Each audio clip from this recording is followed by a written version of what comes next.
Il ferait quand même des petits câlins, des petits bisous. Voilà. C'est magique. Je peux pas dire mieux, c'est magique, c'est fantastique, c'est extraordinaire. On obtient des résultats qu'on peut pas obtenir en temps normal, quoi.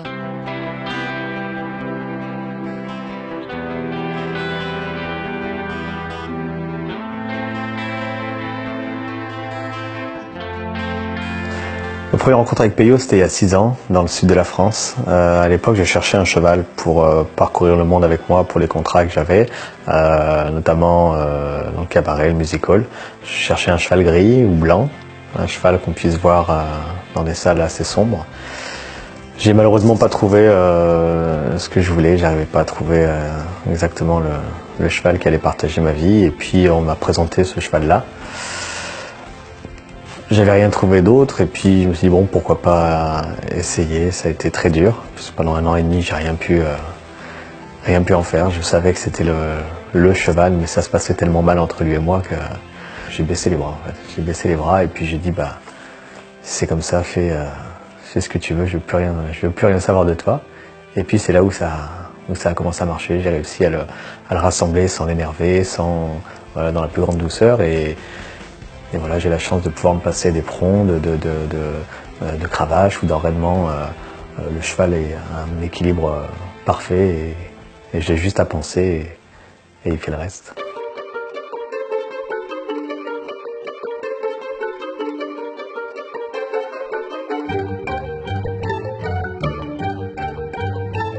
Il nous a toujours semblé très très important de mettre la personne au cœur de nos préoccupations. Et en gériatrie, c'est important. Ici, les gens viennent finir leur vie. Donc si l'humanité n'est pas la première de nos préoccupations, je pense qu'on se trompe de métier. Et c'est quelque chose qu'on essaye de faire avec l'équipe pluridisciplinaire.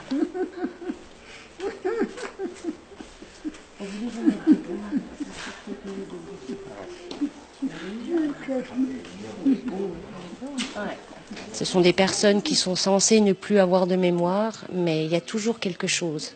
Chez chaque personne, il y a toujours une petite étincelle qu'on arrive à trouver. Et j'essaye de trouver cette étincelle-là. Donc comme je dis, moi j'ouvre les tiroirs qui sont fermés.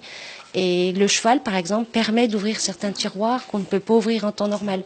Donc dès qu'il ouvre, il faut sauter dans le tiroir et creuser, approfondir et se servir de ça. C'est gentil ça, hein?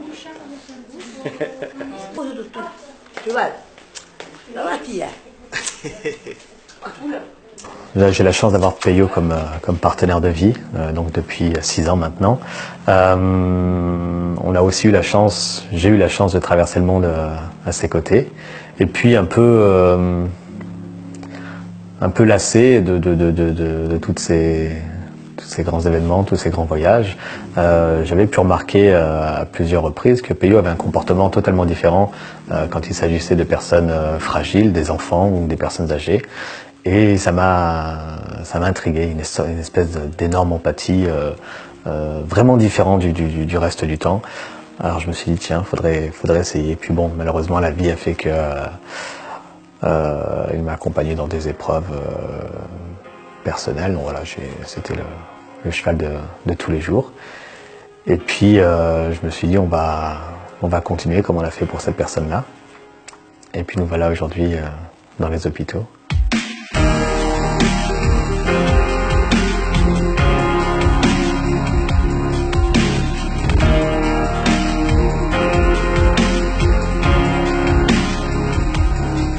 Ça part d'une histoire vécue donc il y a un peu plus de 4 ans maintenant, une histoire très très personnelle, voilà, une sorte de traumatisme. Et puis je me suis dit on peut pas s'arrêter là, on va continuer, sauf qu'on va mettre un cadre, on va mettre des règles, on va préparer.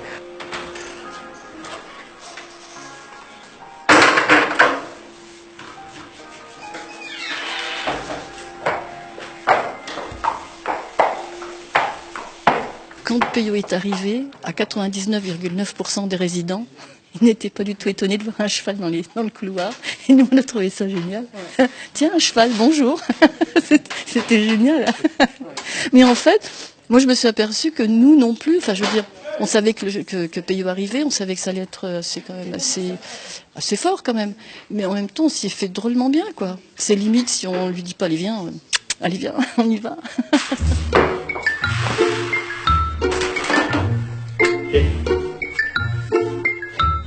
C'est pas rien d'entrer dans un hôpital, on prend pas le cheval, on sort du champ et puis on le met au contact de patients. Il y a différentes pathologies, il y a différents publics, enfants, adultes, personnes âgées. Donc il faut adapter la visite aux patients, il faut adapter et créer un protocole sanitaire. C'est-à-dire que le cheval, il est parasité, il est tondu, il est traité, il est en quarantaine 2 jours avant l'intervention dans un milieu hospitalier. 2 jours après aussi en rentrant, les pieds sont traités. Rien n'est laissé au hasard, les crins sont tressés, la queue également, le corps est couvert, les membres sont couverts. C'est un protocole qui est lourd, qu'il faut adapter au cheval. Voilà, c'est un travail de tous les jours, parce que tout est maîtrisé, que ce soit du foin au granulé, à son hygiène de vie quotidienne, aux entraînements bien sûr, parce que il va falloir aussi lui apprendre à marcher sur du parquet, marcher sur du carrelage, à marcher sur des sols plus ou moins glissants, monter des escaliers, prendre l'ascenseur, sortir de l'ascenseur. Mais le plus important et le plus difficile a été pendant 4 ans de lui apprendre à faire ses besoins sur commande. C'est-à-dire qu'en aucun cas on peut se permettre de rentrer un animal dans un établissement tel qu'il soit, et puis que malheureusement le cheval fasse un crottin ou urine, ça c'est inenvisageable. Donc il a fallu mettre des mots. Comme on apprend un chien à attendre, à se retenir et puis à sortir pour faire, le cheval a appris exactement la même chose, et c'est pour ça qu'aujourd'hui on peut se permettre d'entrer dans un établissement.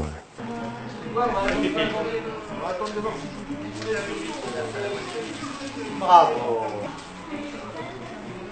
Bien. Bien fait. C'est vraiment un projet fédérateur, mais c'est important. C'est pour ça qu'il faut avoir des projets pour fédérer les soignants. Les soignants, ils sont jeunes pour la plupart, c'est pas évident. Le monde de la gériatrie, c'est quand on est jeune, quand on a 25 ans, qu'on est confronté à la vieillesse, à la mort, à la souffrance, c'est compliqué, des pathologies psychiatriques aussi. Donc c'est important d'avoir des projets fédérateurs. Donc ça fédère les soignants.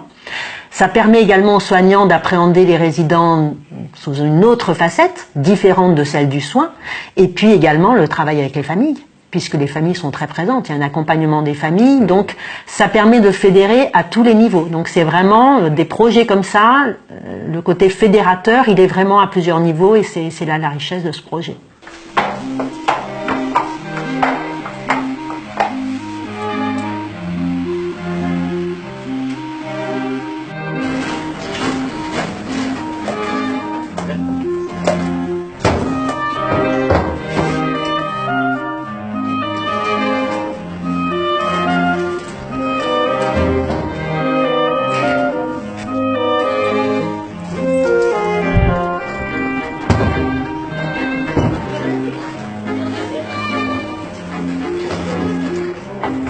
Je pense que ce cheval déjà a beaucoup manqué. Plus jeune, il a beaucoup manqué. Aujourd'hui, j'ai l'impression que c'est un peu pour rattraper tout ce qu'il a pu manquer, autant dans la souffrance que dans le manque du quotidien. Et puis moi, dans mes moments de douleur, les moments les plus tristes que j'ai pu connaître, c'est vrai que c'est un cheval qui, contrairement aux autres chevaux que j'ai, c'est tout de suite collé à moi, il a tout de suite collé sa tête sur moi, essayé de me prendre avec sa bouche, m'attraper, puis me plaquer sur lui. Puis par la suite, quand je m'absentais plus de 3 jours pour un gala, il tombait malade, c'était des coliques à répétition. Et c'est là que j'ai compris que ce cheval était une vraie éponge. Alors bien sûr, il y a énormément de chevaux gentils, mais des chevaux avec une espèce de 6e sens, des chevaux capables de lire en nous avant même qu'on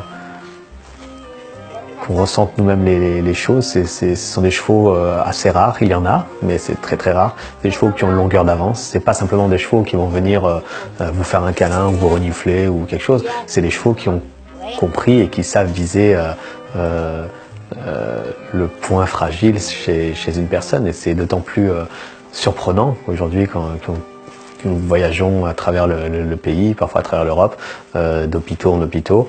de patient en patient et on observe à chaque fois que quand il y a une pathologie assez compliquée, le cheval se dirige vers le membre qui est malade, alors parfois la tête, parfois le cœur, parfois les jambes, et se met à avoir des réactions assez surprenantes.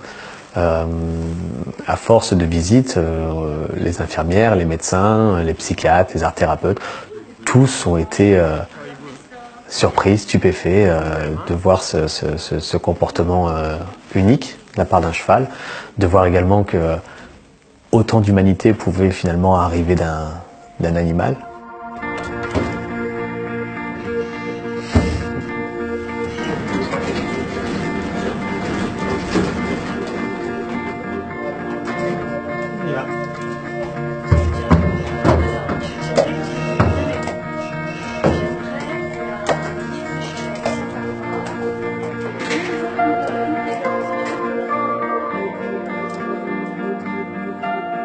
Quand Hassène vient avec Peyo, on prend chacune des notes sur les résidents, voir un petit peu leurs émotions, etc. Après, on les remet au propre sur ordi. On en fait comme un petit bouquin. Et à chaque fois que Peyo va venir, on va reprendre les fiches en fait des résidents. On va renoter les émotions et pour voir un petit peu dans les mois à venir l'importance que ça a pu générer, aussi bien en affect, aussi bien en verbalisation, enfin voilà. Et on va voir, il y a déjà une bonne quinzaine de résidents qui nous ont pas mal étonnés, quoi. Monsieur B est une personne qui parle très peu, qui n'a plus de mémoire, qui est malade d'Alzheimer. Il nous a parlé de choses qu'il avait fait dans son passé. On ne savait même pas. Il parle alsacien, on ne le savait pas. Il a échangé avec Hassène. C'est fantastique, c'est magique. Et ça, on ne le savait pas. Madame R, c'est une personne qui en temps normal n'est pas expressive. Là, elle parle, elle sourit, elle communique. Communication verbale et non verbale, donc aussi bien on voit sur le visage, puis dans les paroles et puis dans ses réactions. C'est là qu'on dit que c'est magique. Je peux pas dire qu'il y ait des miracles parce que les miracles n'existent pas, mais c'est vraiment fantastique. Enfin, nous, ça nous apporte énormément. Enfin, moi, le premier, ça a été le premier a été magique aussi. On a quelques personnes qui ont réagi au quart de tour, comme je dis, toutes les personnes que je vous ai parlé, même au premier regard, ça a marché. Et le cheval le sait. Le cheval, il a retourné directement voir un résident qu'il avait vu en premier, et il a tourné à gauche quand il a fallu tourner à gauche, sans qu'on lui donne l'indication, et il y a été directement.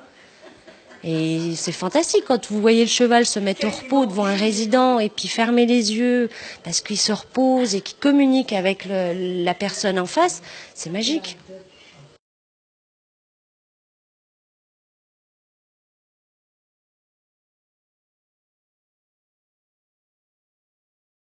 Cette harmonie, cette symbiose, honnêtement, je cherche pas à savoir exactement. On va juste se laisser emmener et profiter de ce qui est, tout simplement. Et c'est vrai qu'on va le voir au fur et à mesure là des interventions de Peyo et d'Hassène.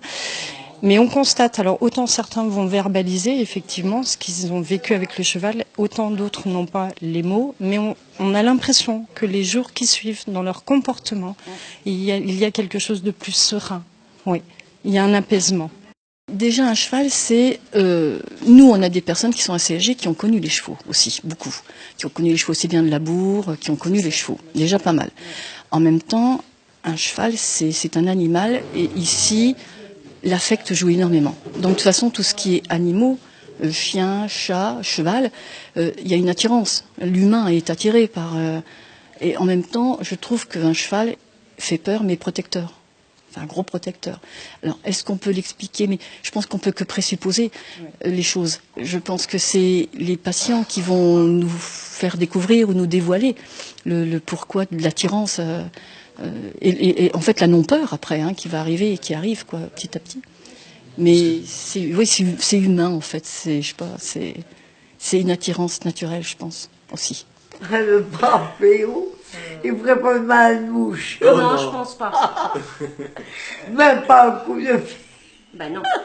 On pourrait même lui faire un bisou. À nombreuses reprises, on a été témoins, le personnel soignant, les professionnels de santé, d'actions totalement incroyable, difficilement explicable à l'heure actuelle, d'où l'importance et la nécessité des sabots du cœur. Plusieurs fois, il a été sur des personnes malheureusement atteintes d'un cancer. Et comme on a pu préparer des chiens à venir renifler le cancer, notamment le cancer du sein, et ben ce cheval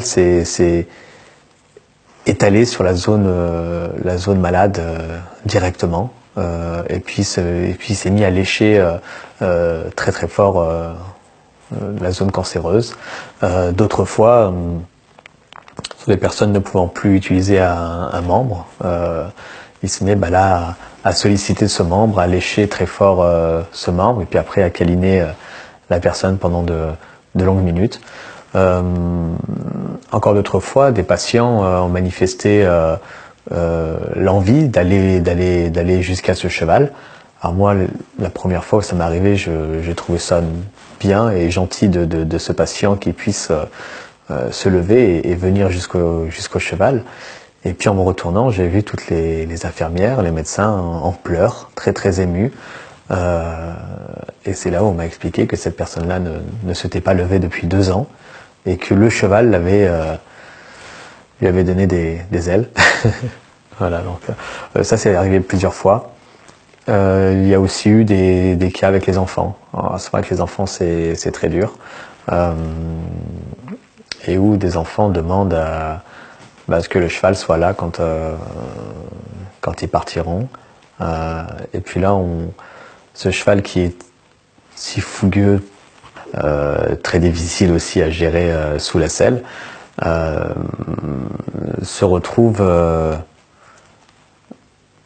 comme hypnotisé par le patient, vraiment vient mettre ses lèvres sur la main, sur l'épaule, sur la tête des patients, et parfois bien sûr jusqu'à ce que la personne parte, mais il reste immobile. Voilà, il se met au repos, donc on voit sa jambe derrière qui prend une autre position, et puis les yeux qui se ferment, les lèvres qui tombent, et puis vraiment il veille la personne. Voilà, ça c'est des comportements vraiment incroyables. Et puis aussi le plus surprenant, c'est avec Alzheimer. Les personnes atteintes d'Alzheimer, au contact du cheval, subissent une sorte d'électrochoc, un choc émotionnel.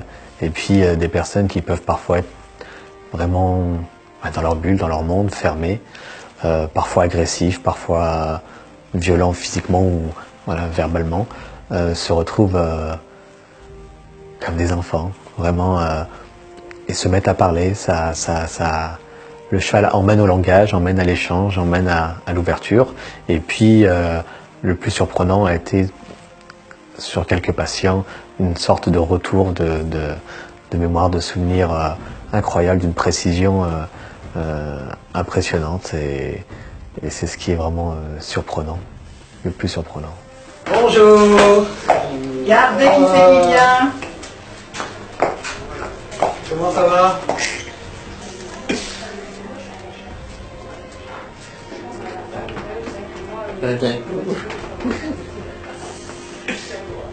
Alors?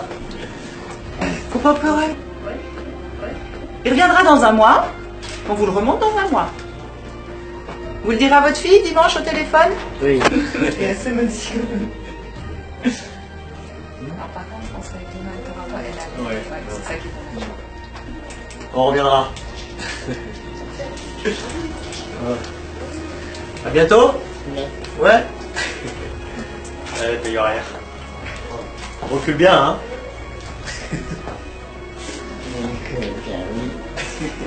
Au revoir, madame.